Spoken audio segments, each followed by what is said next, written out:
Hey guys, let's get more news about Miami Heat, but first, don't forget to subscribe and leave your like. Bam Adebayo responds to Miami Heat's latest Aya Wilson post.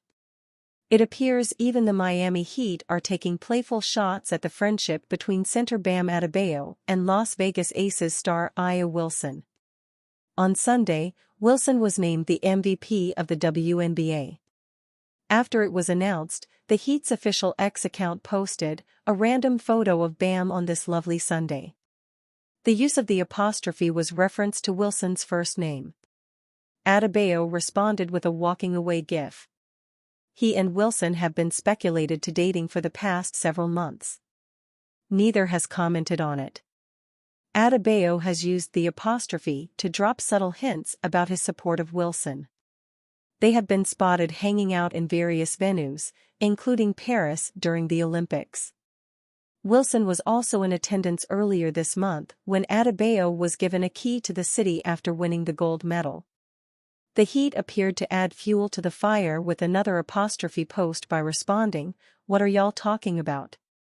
Wilson is the second player in WNBA history to win the MVP award unanimously. She earned all 67 first-place votes for 670 points from a national panel of sportswriters and broadcasters. Cynthia Cooperdike is the only other player to win the award unanimously in 1997. This season, Wilson averaged 26.9 points, 11.9 rebounds, and 2.6 blocks. She is also the first WNBA player to score at least 1,000 points in a season. Her 25.3 points a game is also a league record. Dwayne Wade gives Chris Paul his flowers ahead of 20th season, one of the greatest PGs to ever play. Miami Heat legend Dwayne Wade showed some serious love to San Antonio Spurs guard Chris Paul for giving back and working out with his son. A 12-time All-Star, Paul is one of the greatest point guards to ever play in the NBA, so it's great that Wade's son Zaire is getting a chance to learn from him. The younger Wade has played in the G League, and he also spent time with the Cape Town Tigers in South Africa. Earlier this year, the younger Wade signed with the Macau Black Bears for the Asian tournament. While the younger Wade has not broken into the NBA ranks just yet, he certainly has some great mentors in his father and Paul guiding him. Last season, Paul played with the Golden State Warriors, appearing in 58 games and making 18 starts. The 11-time All-NBA selection isn't the same player that he used to be, but he still is a steady veteran leader. In the 2024-25 season, Paul will team up with Victor Wembanyama on the Spurs. The number 1 overall pick in the 2023 NBA draft, Wembanyama took the NBA by storm last season, and it's possible that the Spurs could make the playoffs in his second season. Having a leader like Paul, who has averaged 17.5 points, 4.5 rebounds, and 9.4 assists per game in his NBA career, could help take the Spurs to the next level in the Western Conference. The elder Wade and Paul spent several seasons competing against each other in the NBA. While they never ended up playing together on the same team, there clearly is a respect and a relationship that has been formed between them. There is one thing that Paul is still seeking in his career that the elder Wade has, and that is an NBA title. The Heat legend won 3 titles with the franchise in his storied career, but Paul, who did make the NBA Finals with the Phoenix Suns, has yet to win one.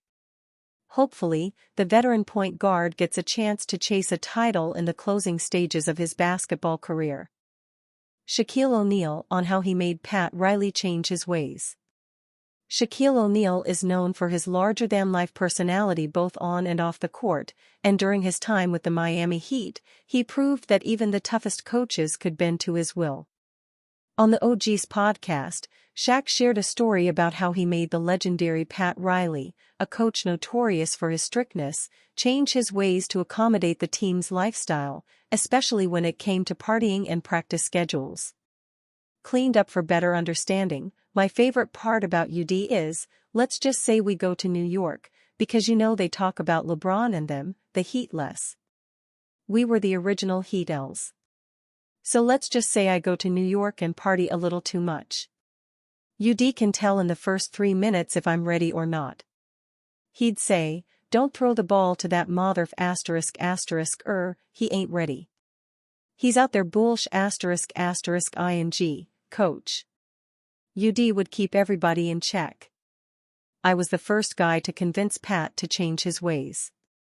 When we first got here, we were winning and playing well, but we'd still go out.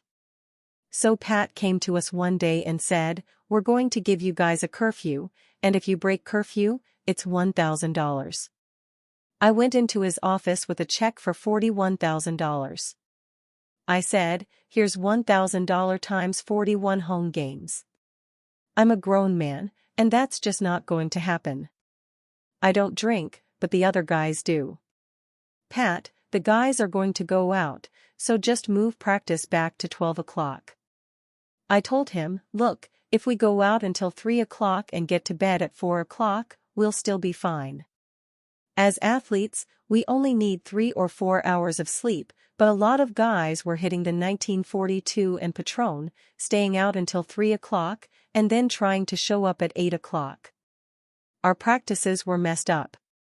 So I said, "Pat, move practice back to 12 o'clock. He said, "If you do that, you better show me something." That's when we went on that legendary streak.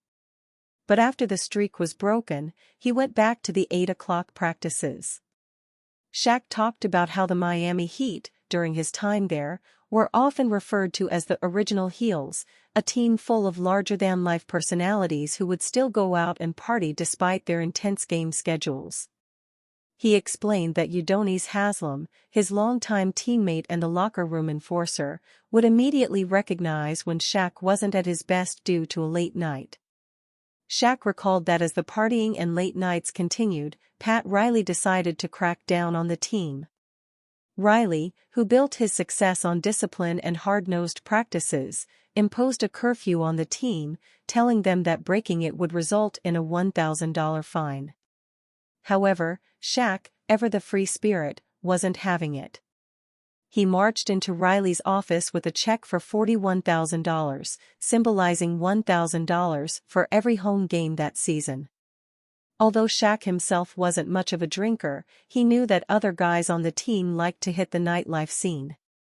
He presented a solution to Riley: move practice back to noon instead of the usual 8 a.m.